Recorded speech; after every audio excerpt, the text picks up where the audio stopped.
আজ অনেক দিন পর কলিকাতা থেকে নিজের দেশের মাটিতে ফিরছি। এটা হলো আমার গ্রাম দুর্গাপুর।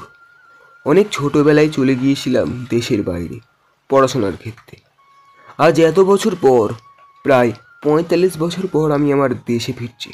সেই মাটির রাস্তা, সেই পাকা বাড়ি, সেই ধান ক্ষেত আজও একই আছে, কিচ্ছু পাল্টায়নি এত বছরে। তবে এ ফেরা সে ফেরা নয়। আমি এখানে দুর্গাপুর এসেছি একটা কাজের জন্য, ঘন্টাখানেকের কাজ সেরেই আবার চলে যাব কোরিয়া। আমাদের গ্রামের প্রধানের থেকে কিছু ডকুমেন্টস নিয়ে আসছে। বাড়ি গিয়ে আর কি করব, বেকার মায়া জড়ানো। বাড়িতে তো আর কেউ বেছে নেই যে যাব। কাজ শেষ করে আমার জন্মভূমি দুর্গাপুর ছেড়ে চলে যাচ্ছি কলকাতার উদ্দেশ্যে। কিছু স্মৃতি না মনে রাখাই ভালো।